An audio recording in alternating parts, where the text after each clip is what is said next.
So please let me know. Thanks, right? I forgot to record. Right. So the question is asking back to the running state. It should be go back. It's not starting from the beginning, right? Clear. It's quite easy. You take some time and I think carefully. You can understand. We'll go. Right. This is the blocked state, the waiting queue or something. It's a wait for some reason. We'll take an example in here. What happens like a process requires some sort of input.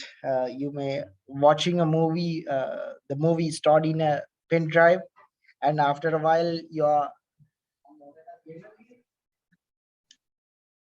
give me a second, I'll come.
All right, sorry for the small disturbance.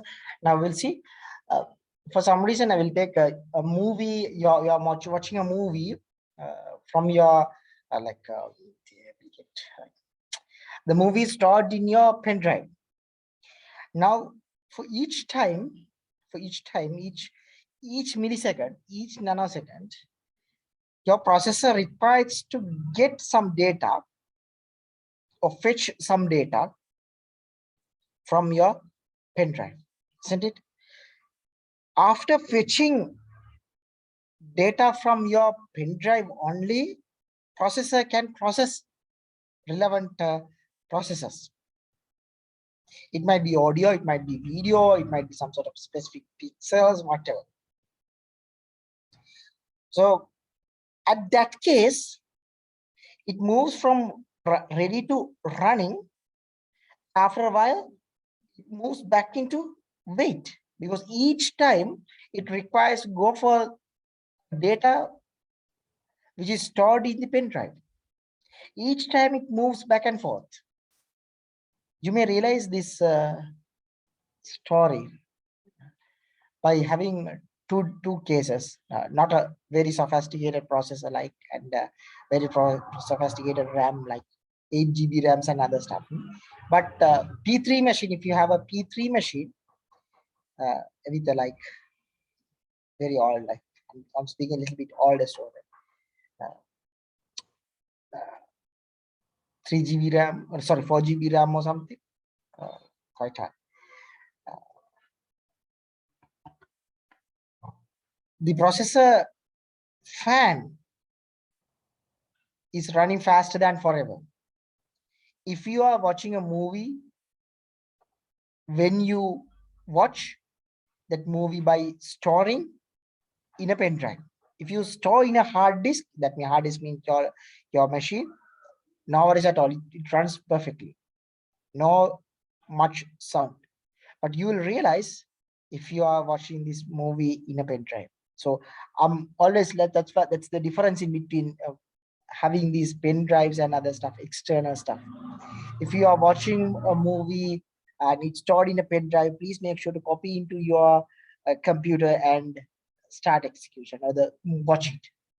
Then the processor do not wait all the time for this. For each process, it requires some sort of additional resource consumption. For now, you might realize, oh no, so that's fine, it's quite simple. Yeah, obviously, yes, for a sophisticated machine like now, it's not a big deal. But you can have like your computer to be more smooth, run in smooth manner. So these are the real world situations. The blocked IO and other stuff, event ready and other stuff. Right? This is how it moves back and forth. Right. Well, interrupts often used. Let operating system know when an event process was waiting for has occurred. Device ready. Now, what are these interrupts? These interrupts are a totally big story. It's a big story, but I will let you know very in generic terms what are these interrupts and all stuff, how these interrupts are worked. Basically, these interrupts are quite easy. Now, I'll go back to the slide. I think that's right. Yeah.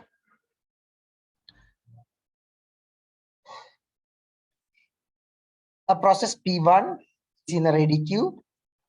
It moves to running state. Now, P1 is going to be run continuously up to a certain allocated time. Then what happens? There's an event wait. Why this event wait? Because there's a specific resource requirement that can be simply tell it's an interruption. Simply, it's an interruption. Yeah, simply an interruption. The normal flow is get into a trouble. The normal flow is move back and forth from here to here. This is the best part. This is number one. If any case it moves running to ready and other stuff, this is the second part. In any case, if there's some sort of interruption, it moves back into the running and it moves back and forth. That's how it runs. Clear?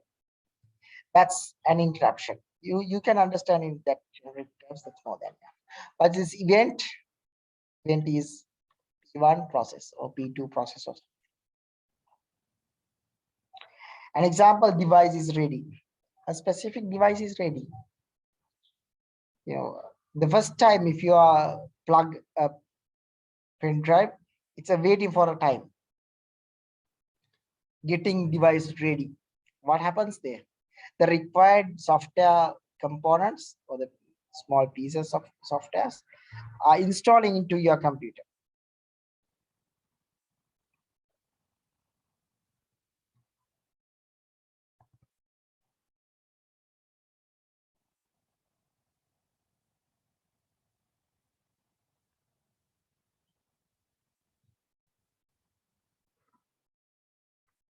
That's the story of this device already. All right. It's a question for you. Let's see what is the question.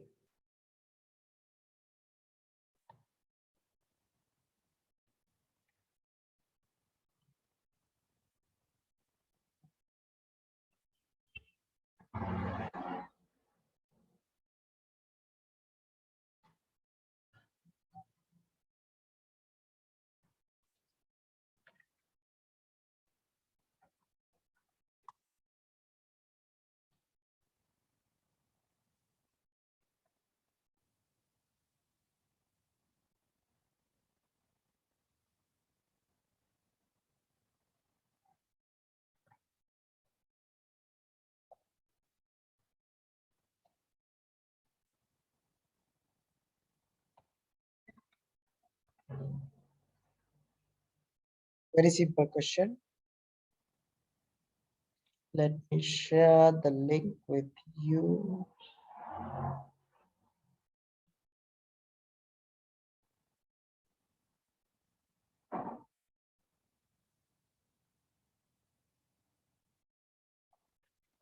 All right.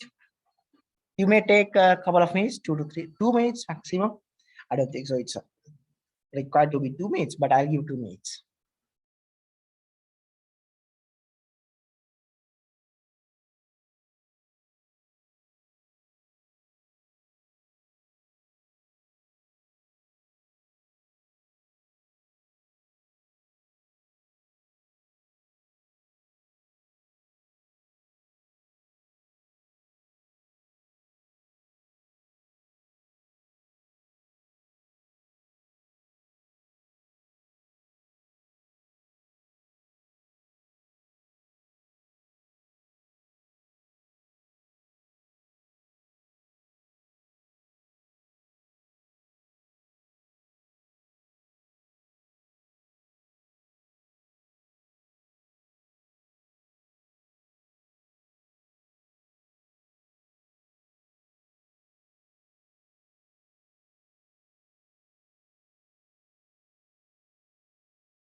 All right, thank you. I got 35 responses. It's just, I don't know, one, two students. Well, two students. Two students got incorrect for some reason. Not sure why. It's a very basic question, I think. All right, somehow. If you got confused nowadays, after the session, let me know, because majority of correct except two students. All right. The answer here, I should say,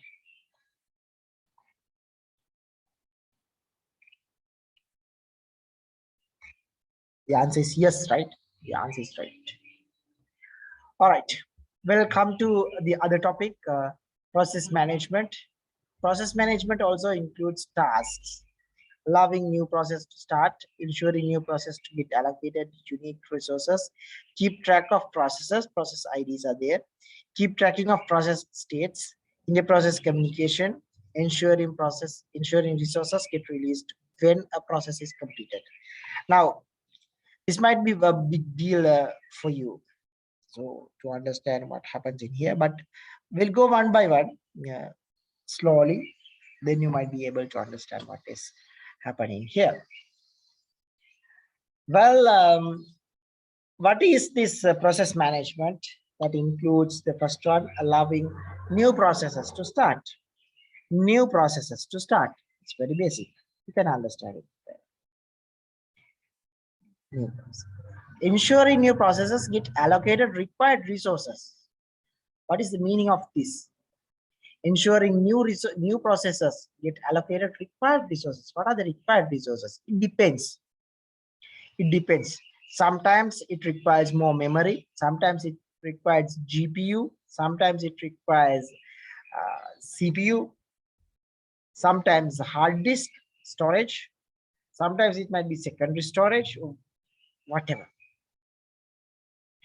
Ensuring new processes get allocated required resources.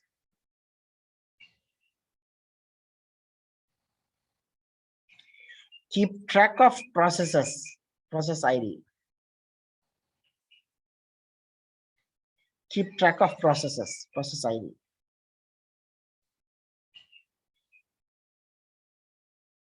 It keeps track. What is the process that currently running? Or what are the processes that currently running? What are the processes that currently stopped or currently not working? I have shown you last lesson how to find these processes are running state or it's not running or something. Right? Keep track of processes state, how the processes are now, as the processes of now, process state. Then managing inter-process communication, IPC, the processes in between, how the processes are. Ensuring resources get released when process is completed. It ensures the processes are getting released when process is completed. That's how I want to discuss these things more detailed.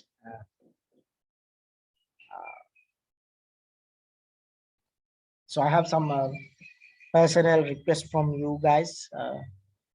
I want to stop the lecture for today from here. We have another couple of hours, not couple of hours, 1 hour, well, 1 hour. 1 hour remains, but a very urgent situation. So I want to stop the lecture for now. I'll cover that hour in a next day. All right. I think you all agree with me, right? I'll cover that hour in a next upcoming lecture and complete those activities, because this requires at least 1 hour.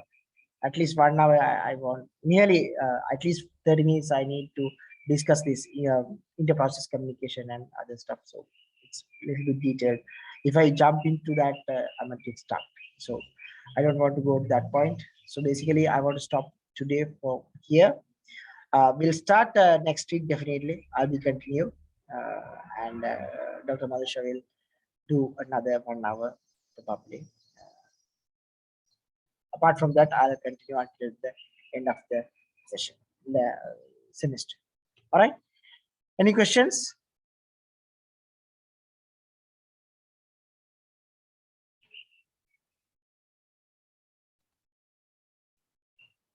Right. No questions. Then I'll stop the recording.